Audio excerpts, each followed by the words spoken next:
我有这些，我这不也做了你嘞？啊，这能了，不能了。哎，这都那起来了，压了。哎个，有来把关，啊，所有啊上我抽不了，啊，所有呢啊上抽烟，不能打了嘛，是吧？啊，如果抽烟，谁要开始管这干嘛？哎，来，我家这说，啊，哎呀。အဲ့လိုပြန်ခြေပလိုက်ဆိုပြီးငါလည်းဒေါသဖြစ်နေတယ်ပြောလိုက်အမှန်တော့အဲ့ဒါငါလည်းပြီးတော့မောတော့လည်းပြောရတာလေစိတ်ထဲမှာမကောင်းအဲ့လိုလူမျိုးတွေတွေ့ရင်လည်းငါသားတွေသိခံကြပါနော်အေးဘုရားနဲ့တော့အနိုင်ပြောနော်အဲ့ဒါကြောင့်ခုနအပရိဘုရားလည်းထဲကိုရောက်လာတဲ့ခါကျတော့ဒီဆေးစီဘယ်အချိန်တုန်းကစရည်အောင်ကာမတွေထိုးလာတယ်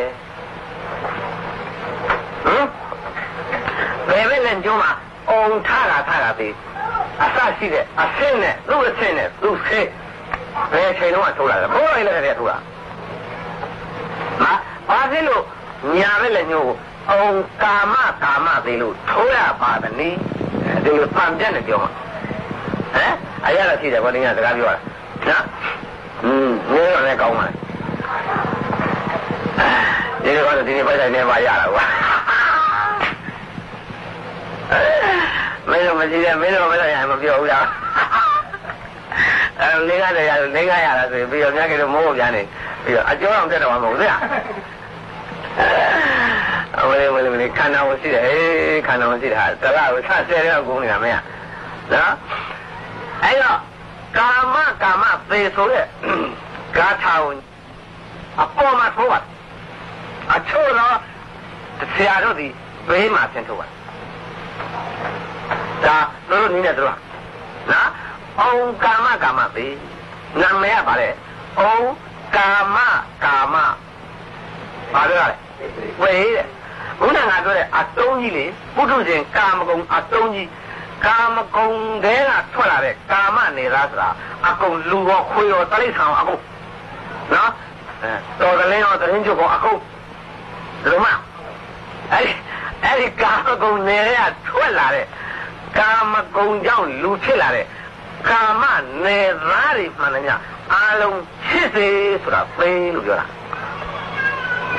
အဲ့ဒါကြောင့်ရှင်းဦးဆုံးပထမညာဘက်နဲ့ညို့မှာကာမသေးတဲ့ဟောစုံကျင်နတ်ချစ်ဘလူးချစ်ကိုဝေချစ်အောင်လန်းချစ်မိစ္ဆာချစ်လူချစ်နတ်ချစ်အကုန်ချစ်ရ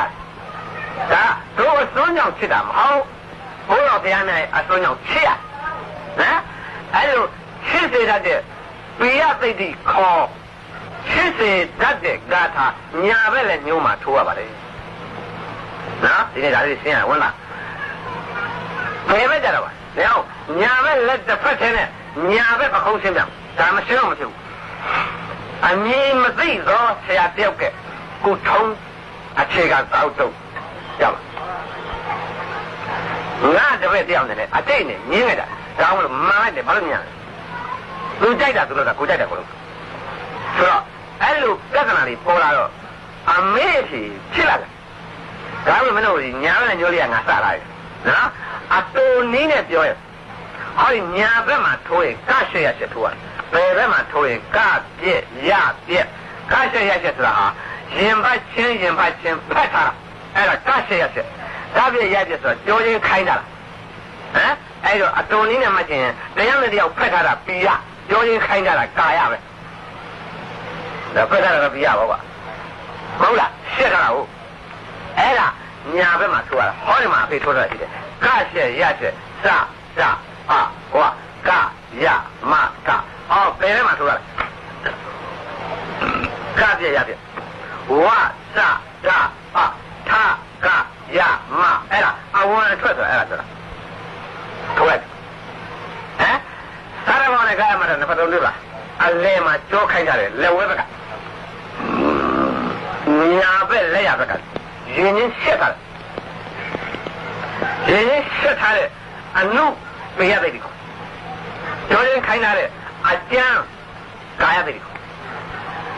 လက်ဝဲဆိုတာတနည်းအားဖြင့်နတ်ကိုလက်ရဆိုတာဖယား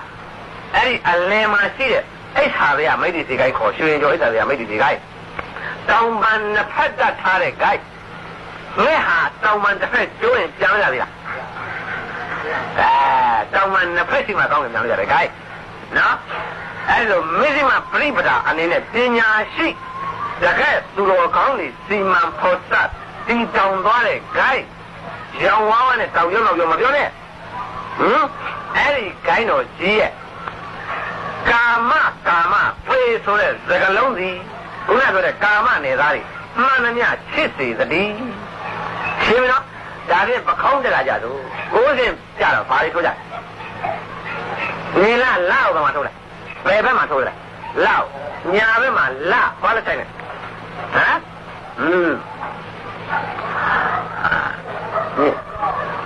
ညာဘက်မှာလနော်ဘာလဲဆိုင်နော်ဘယ်ဘက်မှာပါလဲကွာတောက်ဆိုင်နော်ဟုတ်ကဲ့ဟုတ်တယ်လူပြောရတယ်မှာစကားတော့စပြောလာဝင်းတာလားရှင်းပြအောင်နော်ဒါဖြင့်တို့အဖေဘောရဟန်လက်ထက်ထိအောင်ညာဘက်မှာနေလမင်းထိုးတယ်ညာဘက်မှာဘယ်ဘက်မှာနေမင်းထိုးတယ်ဒါကြောင့်မပါမထမ်းတယ်ပြောတာဒီနေ့ကျန်တာဘာလို့လို့ရမထမ်းခိုင်းတာမင်းတို့ဒီဆေးကိုမထိုးရင်တော့ထမ်းနေထမ်းဘာလို့လို့အခုလည်းဘယ်လိုလုပ်ရလဲဒါလည်းမထမ်းနဲ့ငါသာတော့တဲ့ပခေါင်းမှာထိုးရတာအချုပ်အခြာဖြစ်တဲ့အရှင်ဩဝါဒတောင်းတဲ့နေလနှစ်ပါးပိုင်တဲ့အရှင်ဩဝါဒဆိုတော့ဝိဇ္ဇာတောင်းတယ်တဲ့အဲ့ဒီပုဂ္ဂိုလ်ကြီးတွေအားတို့ကရိုသေကိုင်းညွတ်ခြင်းအဖြစ်မတန်မအပ်တဲ့ပစ္စည်းကိုသွားမကြနိုင်ပါနဲ့ဒီနေ့ကျန်တာမင်းတို့ဘယ်ရန်ကိုသွားပြီးလက်နဲ့ပို့သွားပြီးတော့တူမင်းမှာဝင်ခိုင်မြုပ်ပြုတ်ဟိုကအသက်မရှိတဲ့မသားပဲပေါ့တို့ကအသက်တန်းလန်းရှိတဲ့မသားပဲဘာလို့လဲ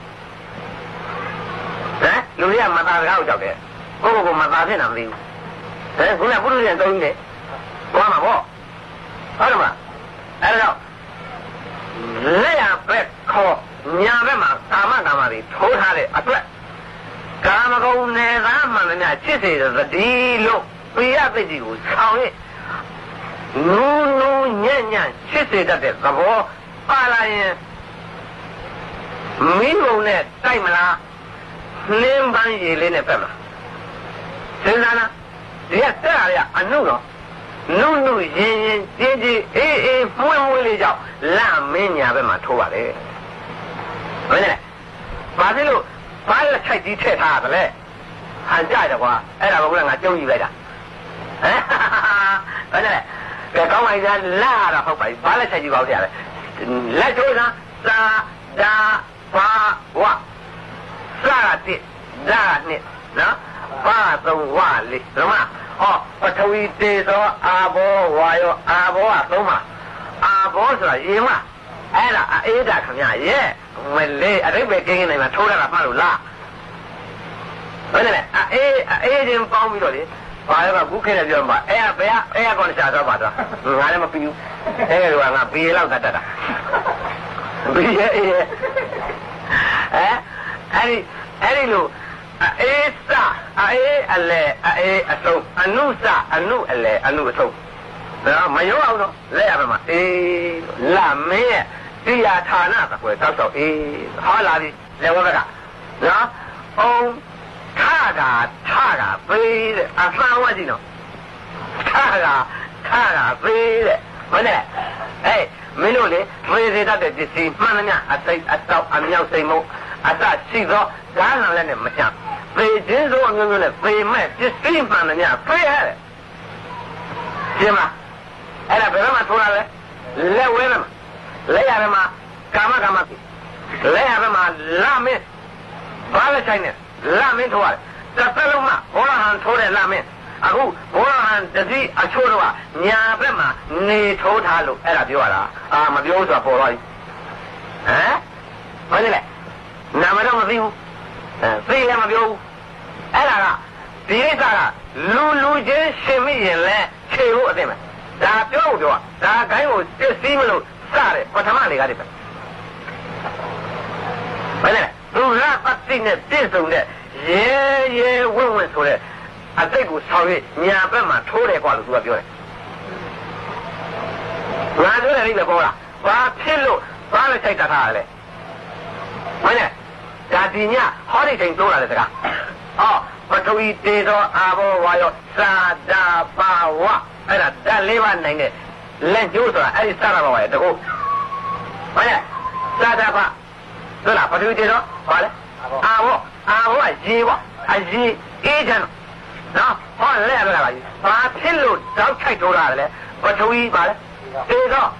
ကမိလားအဝဲလေးတေသောကမိဆိုတော့တေသောမိဘောကွာဒါဘောင်းရှိတယ်ကြော်ပြောလို့မရဘူးနားနေလားမလားဟမ်အဲ့ဒီမိဖေးဟဲ့ဆိုတော့မိဖေးဆိုမိမရှိတော့ဘောကဖေးသွားပြီဘောကမယ်ရင်းနဲ့လောင်းလိုက်ဖေးသွားဘောသဟုံးရလိုက်တာကွာထပြောတတ်လိုက်ခင်အဲ့ဒါကြောင့်ထတာဖေးဟောဒီမှာခပြည့်ရပြည့်ထိုးရတယ်နားလေလားကြောချင်းခိုင်းတာလားဟမ်ကြောချင်းခိုင်းတာလေအကြောင်းရှိရင်ကြောချင်းကတ်တယ်မလားညီကိုရောက်ကြားတွေ့တော့ဘာလုပ်လဲအမလေးအများကြီးတော့ဆက်ပြောကြတယ်အများကြီးပဲဟဲ့ရန်လူကဆိုကြောချင်းကတ်ခိုင်းတယ်ဘယ်ဝင်နေဝင်လားဒီတော့မလားလေဥရလိုက်တယ်နော်အဲ့ဒါတွေစီးနဲ့ကန်းနဲ့ကရဏနဲ့ပေါင်းနဲ့ဥပဒေနဲ့ရှိပါလေသားနဲ့ဘာဖြစ်လို့နေမင်းညာပဲရောက်ပါသလဲငါရှင်အဝဲလေးလေးဟာသိချင်တာပဲဒီထောင်နော်ဘာသာတာပါဝါမင်းကအလကားရမနေတာပထဝီတေသောအာဘောဝါရောသာတာပါဝါပထဝီတေသောအာဘောဝါရောသာတာပါဝါပထဝီတေသောအာဘောဝါရောသာတာပါဝါအဲ့ဒါကိုဆိုနေတာအဲ့ဒါဆိုလို့သာတာပါဝါအကြောင်းနဲ့ဓာတ်လေးပါပိုင်ရင်စက်ကြောလားငိမ့်ရောစက်ကြောလားငိမ့်ရင်ထွက်ရဖို့ဆရာဖြစ်ကြရောအလကားဟိုနဲ့ဒီနဲ့တက်ပြီးတော့မင်းတို့အကန်ချက်တဲ့ဂလိတဲ့အကောင်တွေတို့ဟိုကောင်းနေတဲ့ဒီကသူ့ချီလုတ်နေတယ်များထင်းလို့လားအတိတ်ပဲနဲ့တခါအရသာနဲ့အတိတ်ပဲနဲ့တခါအရသာနဲ့ငါပြောလို့ဘူးမထုံဘူးလို့အမတန်ကောင်းတယ်ဒါဒီအဲ့ဒီတိတ်နဲ့သွင်းလိုက်တာဒီနေ့ဒါဖြင့်တို့လာမင်းညာဘက်မှာထားလိုက်တဲ့အတွက်လာမင်းလို့အေးတန်တဲ့ပြရသိတိခေါ်အနုမှန်မများတို့ဒီညာဘက်မှာသာရှိနေရတောင်ဘက်မှာသာရှိနေရဒါလေးကလည်းလက်ရမှာရှိနေရလက်ဝဲဆိုတဲ့စကားလုံးကချုံးလို့ပြောလိုက်တာမချောင်းရင်လည်းတိတ်ခွေတွေတင်းနဲ့ချေရမယ်ပေါက်ကြောက်သွားလိမ့်မယ်လက်ဝဲစကားဒါမှမဟုတ်ခုနကပြောတယ်လက်ရကိုင်းလက်ဝဲကိုင်းရင်လို့အချို့အသိမှသိကြငါဆရာတဲ့ကပြောတယ်သူလည်းလည်းအိမ်တိုင်းဝင်တဲ့ခါတော့ဖရားရဲ့လက်ဝဲဘက်မှာပွဲဝဲဆိုတာအိမ်တိုင်းဟိုတော့မှသူကပြောတယ်သူ့ကိုသူတရားရှိပေါ့ကွာငါတင်တော့ရပလက်ဟာထုံးနေမယ်ရှိနေမယ်ထင်တယ်အဲ့ဒါလည်းအဲ့ဒါလက်ဝဲကိုင်းပေါ့ရတယ်သူကဘာလို့လဲဗျာဆိုတော့ဖရားရဲ့လက်ဝဲမှာပွဲထားတယ်ကြတယ်ဒါနဲ့လက်ရဘက်ကဆိုတော့လက်ရကိုင်းဆိုတာလက်ရဘက်မှာထားရတယ်တဲ့ဒါကတော့ကွာမူလတိုင်းကျောင်းသားအသိပဲကွာဒါဆရာသိမှမဝင်ဘူးဒီလိုကလိုက်ပြောလို့ရှိရင်ဖရားရှိရထားရင်ဘယ်ကဘာကိုင်းပြောမလဲဘယ်ကနောက်ကထားရင်ဘာကိုင်းပြောမလဲသူဒါအချင်းမရှိတဲ့မိညာနေကြရတယ်ပဲကွာဆောင်းမှတ်တာတကယ်လို့ဆိုလက်ဝဲကိုင်းဆိုတာနာငယ်ရေးတတ်တာနာကြည့်ဘာမှမဟုတ်နဲ့ဘယ်လိုမှမဟုတ်ဒါသူလေးသမားနဲ့အတိပြောကြမလို့နာကိုင်းဟာနာကိုင်းပဲအဲ့ဒါလက်ဝဲကိုင်းဟာနာကိုင်းလက်ရတယ်ဆိုတာဖယားမှဖယားဝိဇ္ဇာလည်းမလို့ခြင်းဘယ်လိုမှမလို့ခြင်းဘာမှဖယားပြီးတော့တုတ်ကဖယားလွဲလို့ဘာမှမဟုတ်အဲ့မှလည်းဒါသူနှစ်သက်ရသူလောက်တာအဲ့ဒါလက်ရကိုင်းတဲ့ဟောလက်ရခေါ်ဖယားလည်းရှိတယ်လက်ဝဲခေါ်နတ်လည်းရှိတယ်ဘာလဲအဖေရလို့လည်းတော့ဟောအလေတဲ့တယ်မှာနေတဲ့တောင်မှန်နှစ်ဖက်နဲ့ဂိုင်းกว่าဆိုတာဘောဟန်ပြောတာကွာဒီမှာအဲ့ဒီတော့မှဒီလက်ဝဲနဲ့လက်ရအကြောင်းနဲ့ရှင်းပြီးသားဖြစ်တော့အောင်မင်းတို့တွေလည်းနားလည်အောင်အဲ့ဒါလို့တူးဖော်ပြီးပြင်ပန်းခံပြောလိုက်တဲ့အတွက်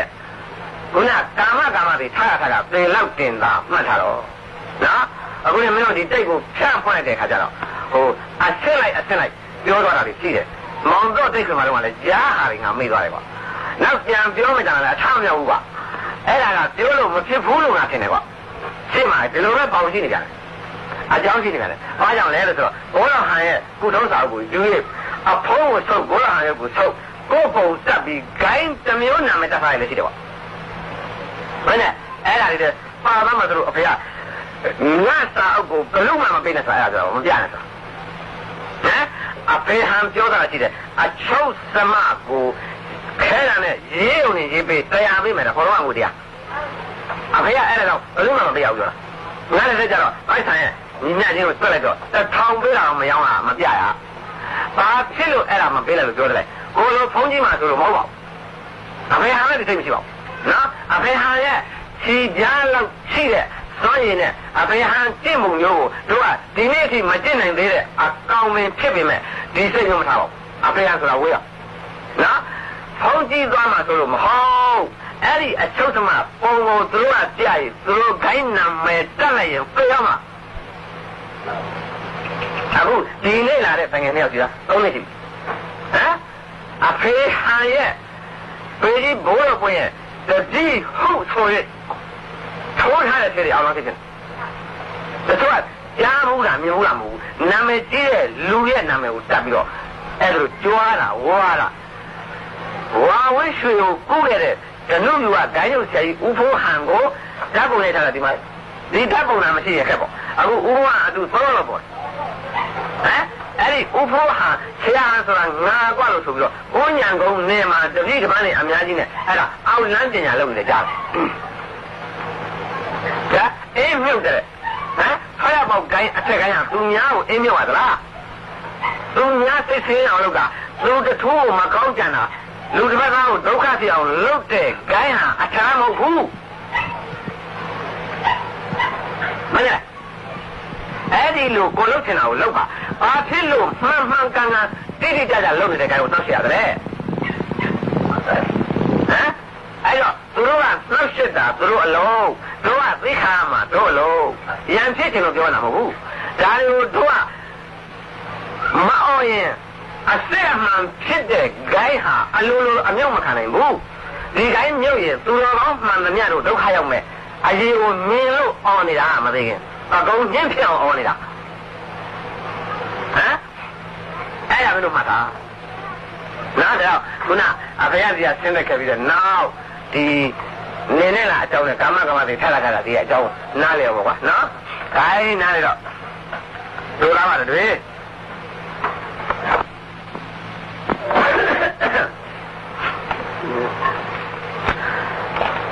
စကားပါဝါဒါလေးတွေ့လိုက်တာဖုတ်တာနော်ဘာကြောင့်ဘာလဲထိုက်နဲ့လာနဲ့တွေ့ထားတယ်ဘာကြောင့်တောက်ထိုက်နဲ့နေနဲ့တွေ့ထားတယ်ဒီများတွေကကူးမှန်တာပြောရတာပဲနော်ဒါဖြင့်တို့အခုတဝက်လောက်ကြာတော့လိုက်ခေါ်တာစိတ်ခွေဟမ်ကြာပြီတဝက်ကြာနိုင်ကြလားခိုင်းစတာပါပဲအကြောင်းမင်းတို့လည်းတွန်းလက်ခံတယ်ဒီဟာမပြောသေးဘူးနော်ပြောတော့ပြောတယ်မပြည့်တော့စတာပါအကြောင်းရှိတယ်မနှံ့လေမင်းတို့အချုပ်သမားလင်္ကာရှိတယ်မလားမကြပါလေတပည့်တွေတို့သိစေဖို့ရလင်္ကာအချုပ်အင်းလိုက်ထုတ်ရတို့ဘုရားတော့အဲ့ဒီလင်္ကာပဲရွတ်ပေးတော့တာပဲကွာအင်းလိုက်ထုတ်ရဆိုတဲ့စကားတော့တို့ဘာမှမပြောတော့ဘူးဟမ်တချို့လည်းအဲ့ဒီအင်းလိုက်ထုတ်အပ်ဆိုတဲ့စကားလုံးကြောင့်ကျွန်တော်တို့အင်းကိုသုံးတိုက်လို့သုံးပါတယ်ခမရလို့ငါကမိုးထုတ်လိုက်တဲ့တပည့်အချို့ကလည်းငါ့ကိုပြန်တော့ကတက်တယ်ဆိုတော့မင်းကို3ချိန်တိတိငါတားလိုက်ပါတယ်အင်းမသုံးပါနဲ့လို့တော့ပြောလိုက်တယ်ဆက်သုံးရင်လည်းမတတ်နိုင်ဘူးကွာနော်အချို့တော့တပည့်တို့ဒီခရာလုပ်သူကဥမာကဖုန်းကြီးကြောင်းသားတော့ခေဆိုင်တဲ့သူကဒီလိုရိုးလက်ရင်းလက်သားလည်းမကောင်းဘူးသူကဒါပဲဒီတော့ဆရာကြီးလုပ်သူကစာလေးတောင်ရေးပလိုက်တဲ့ခါကျတော့ဆရာကြီးရဲ့စာကိုကောက်ကြည့်လိုက်တော့စာလက်ရေးရမှုကမလှတော့အနေထားရလည်းပဲတုတ်ကလေးနေတဲ့ခါများအဖေကအပြင်ထွက်မှတောင်းတော့တာပဲအိမ်မနေမလေးမစသူများအပြင်သေးခြင်းသေးမသေးခြင်းနဲ့သူစိတ်ချမ်းအောင်နေတော့တာပဲဒီလိုနေရပဲအဲ့ဒါကြည့်ရတဲ့ခါကျတော့ခ တာလူလောကလူသဘာဝ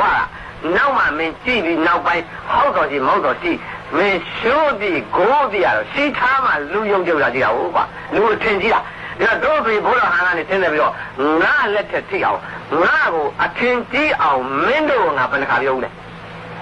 ငါထွက်တော်မယ်လို့ကြိတ်ဘူးလားအေးပြောတော့ပြောတယ်ငါမင်းတို့အမေကြီးရှင်အောင်လေးကထွက်တော်မယ်လို့တော့ပြောဦးတယ်ဘယ်လိုလဲလူကရှင်အောင်လေးကမထွက်နိုင်သေးဘူးငါထွက်တော်မယ်တဲ့အဝယ်လေးမပလီပါနဲ့ကိလေသာတုံးကြီးရဲ့ငါပါတော့ဒီမှာအဲ့တော့ဖေကြီးဘိုးတော်ဟာသူတော်ကောင်းကွာ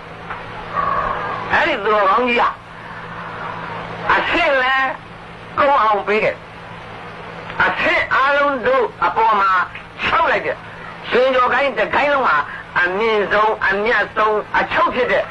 နာမည်ကိုကအချုပ်သမားတိုက်လွှတ်လိုက်တယ်တပည့်ကြီးဟောလို့လည်းကြိုင်ပြီးတော့ဟဲ့အချုပ်သမားမဖောက်ရတဲ့ကောင်တွေဘယ်လိုလဲထွက်ခဲ့ဆိုပြီးတော့မဟုတ်ဝေသလိုဝေပြီးတော့ဒီနေ့သတင်းထူကြရတယ်အချုပ်သမားတရွက်တောက်ချင်းငါလည်းအဲ့ဒါအားတော့ကြတော့မလားလို့ဖြစ်သွားတယ်ဗျာငါတိုက်ထားတဲ့သမားတွေတိုက်ဆိုရင်ငါသားတွေငါ့ကိုကျွေးခါမှာအများကြီးပဲကွာလူတစ်ပေါင်းတစ်ပေါင်းဆိုရင်အချုပ်သမားတစ်ချက်ကို90နဲ့ထွက်တာဝေးဒီနေ့သတင်းကြရတာဝန်းနေပါလေငွေ90မပေးသမျှအထုသမားမတိုက်ဘူးတဲ့တိုက်တယ်ဆရာ60နဲ့ရရအထုသမားဖြောက်အဲ့လိုလုံနေကြတယ်အတွက်အဖေဟန်ဒီငါ့ကိုအချုပ်သမားအလကားတိုက်တော့ရဲ့သားနဲ့ငါဘာဖြစ်လို့မတိုက်နိုင်ရမလဲဘာဖြစ်လို့အဖေဟန်လည်းတိုက်တယ်လို့ကျွန်တော်ပြောပါမင်းဥစဉ်ဘွားတော့တော့သူဂိုင်းကြီးကိုသူ့လိုစောမှစီတော့လို့ချိုပြီးတိုက်တော့တာပေါ့ကွာငါလဲငါသားတွေသာငါလိုအကုန်ဆုံးလိုက်ရင်ငါကတတောက်ပင့်ကြံတဲ့နေရာကငါသားတွေအကုန်ဝိုင်းပင့်လို့ရှိရင်ဂိုင်းတော်ကြီးတို့ကောင်းပေါ်ရောက်မှာပဲလို့ဆိုပြီးတော့မင်းတို့တိုက်တာပေါ့ငါတပည့်ငါလိုဆုံးမတိုက်တယ်ဖယားကိုစူးရပါစေငါတပည့်ငါလိုဖုံးကြီးမှတိုက်တယ်ကွာဖယားကိုစူးရပါစေငါတပည့်ငါလိုပြည့်ဝေဖို့သုံးကမှငါဖြစ်တယ်ကွာမတုံးမတစ်မုံသွားမွားရောင်ဝါးဝါမှိုင်းတွေ့ငါ့ချင်မှာမလို့မကြောက်ဘူးကယောက်ျားဆိုယောက်ျားနဲ့တူကြားရရနေရငါဖေးလည်းမကြောက်ငါလည်းမကြောက်အဲ့ဒါမင်းတို့ပြောနေတာမင်းတို့မောလို့ပြောနေတာဟုတ်ဟဲ့တောင်းတော့ကလည်းပြောနေတာမှန်လားအဲ့တော့မကြပါလေတပည့်တွေတို့သိစေဖို့ရလင်္ကာအချောက်အင်းလိုက်ထုတ်အားဗုဒ္ဓလေးစုပိန်တုဟူသာလူအများသိစေသတပဝဒါနော်ဟောကောက်ကလာကုံကောနာကုံကတ္တဖာဒေါရမဟဲ့နမတေနမတာပထဝီတေသောအာဘောဝါယောဟဲ့ဘယ်လဲအဲ့ဒါပုံ၄ပါးခေါ်တယ်စัจ java လာတစ်ခုလုံးကိုထိန်းချုပ်တဲ့သမလို့ခေါ်တယ်အဲ့ဒီလောက်မြင့်မြတ်တဲ့သမပေါက်ထားတဲ့အကောင်ကထိန်းသမသိန်းသမလောက်လာလို့တစ်ချီတန်ရှင်းရတယ်ခုမှနေသွားတယ်ဒါအားကြပါလေတပည့်တို့သိစေဖို့အလင်းအချုပ်အင်းလိုက်ထောက်အောင်ဗုဒ္ဓလေးစုပိန်တုဖူသာလူအများသိစေဒါဖြင့်ဒီစတ္တဘာဝအခြေဘယ်ကစခဲ့ပါလဲဟောငရံပဇွန်လူဝဥတော်နဲ့ငရံအမိမှာစတောင်းအမိမှာစဘယ်လဲပဇွန်လုံးကြောမှာပါအခုသွားဖမ်းမယ်ဘာလဲဆက်ကြည့်တွေ့မယ်လူရဲ့ချက်မှာဝါတဲ့အဲ့ဒါသဘာဝကဖြစ်လာတဲ့စတ္တဘာဝဒီအခရာစင်းတွေကိုအိန္ဒိယတိုင်းပါရာကနေဗမာပါရာပြန်၍ကာခဂဂငါဆိုတဲ့အခရာစင်းဟာဘလူပြန်သွားတာမှလို့လဲရှင်မဘုရားပြန်သွားတာယဟန္တာတွေပြန်သွားတာအပိပိုက်အဲ့လိုပြန်သွားတဲ့ဒါလေးပါဒီပုံလေးပါရဖယားလေးစုစောက်အဲ့ဒီသမပဲဒီတဲ့မြင့်တဲ့သမမရှိဘူးဒါမှမဟုတ်မှတ်ကြပါလေတပည့်တွေတို့သိတယ်ဘုရားလည်းငါအချုပ်အင်းလိုက်ထုတ်ဟာဗုဒ္ဓလေးစုပိန်တုဟူသာလူများသိတယ်ငရံပဇွန်လူဝဥတောင်းအင်းပေါင်လောင်း၍အင်းခွက်ကလေးတို့ချလိုက်ပါတဲ့ဟုတ်လားရှင်သောဝိဇ္ဇာပေချာဖော်ပြစတ္တဘာဝသမလေးလုံးလေးဘက်ဖုံးဒီစတ္တဘာဝသမကိုလေးဘက်ဖုံးပြီးတော့ဒီအချုပ်သမရေးတဲ့နီးကိုဘလူကြသွားတယ်ရှင်းသောဝိဇ္ဇာသေချာပေါ်ပြစတ္တဘာဝသမလေးလုံးလေးဘက်ဖုံးဒီလိုမှ နော်အဲ့တော့ဒါရှင်းသောဝိဇ္ဇာကသာရမောကသမားလေးလုံးလေးဘက်ဖုံးကြည့်ရင်တဲ့တနင်္ဂနွေတနင်္လာအင်္ဂါဗုဒ္ဓဟူစနေကြာသပတေးရာဟုနော်မောက်ကြဂျိုကြီးရှစ်လုံးပါလိုက်ပါလားရှစ်လုံးဂျိုမင်းပတ်လီဝင်းလောပါလိုက်ကောမကိုးလံကုန်းစီနဝရကြီးကိုလိလိလိမ့်တော့ပြင်မအောင်ဟုတ်လားရှစ်လုံးဂျိုမင်းပတ်လီဝင်းလောရှင်မင်းအရဟံလေးစုရလေးတောင်းမှာအရဟံလေးလို့ကိုးလံကုန်းစီနဝရကြီးကိုလိလိလိမ့်တော့ပြင်မအောင်ရွေဗုဒ္ဓလေးစုဘိန္ဓုဟူသာလူများသိတယ်ငရံပစုံလူဦးတော်အင်းမောင်လောင်းကြီးစစ်သောင်းဝိဇ္ဇာသေချာပေါ်ပြစတာဘဝသမလေးလုံးလေးပဲခွေရှင်းလုံးဂျိုမင်းပတ်လီဝင်းလာရှင်မင်းအရဟံလေးစုရရင်ကိုးရံကုတ်စီနဝရကြီးကိုဩအာနာသမနဝနဝိဇ္ဇာနာသမဒုလောကောဘုဒ္ဓဓမ္မတရိသရယမလို့တရံဘုရောဘဂဝတိဟုတ်လားရောကိုးရံကုတ်စီနဝရကြီးကိုလိလိလဲတော့တင်အောင်အချုပ်အလင်းနာမည်ဝအချုပ်အလင်းမှန်လားအချုပ်ဆိုတာသူ့ပေါ်အောက်တယ်လို့ရှိသေးလားအလင်းဆိုတာမှောင်သေးလားနာမည်ကအချုပ်အလင်းနဝဲညွန့်ဖူးအထုပဲများစိုက်ထူထားသည်အများဆရာတို့ဥခိုက်သည်အဲ့မှာဒါကိုးစဉ်အပေါ်မှာချုပ်ရရွှေကျော်အိဋ္ဌာတွေကမိတ်ဒီစေခိုင်းတခိုင်းလုံးမှာရှိတဲ့အဆင့်90လောက်အပေါ်မှာချုပ်ရအောက်ထားလိုက်တယ်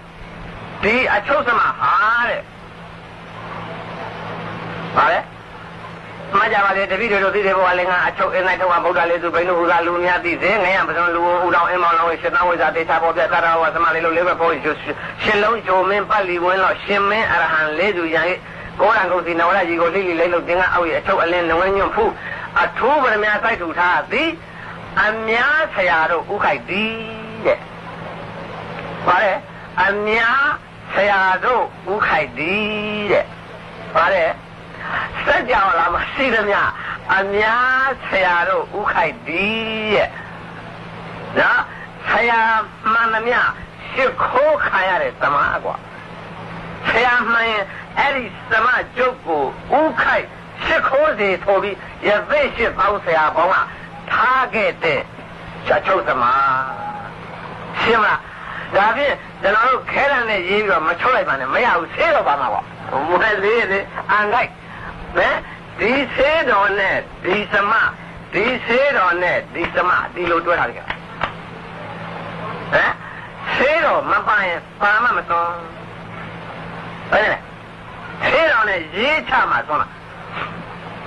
ဆေးတော်ရဲ့ဖုံးကန်ရဲ့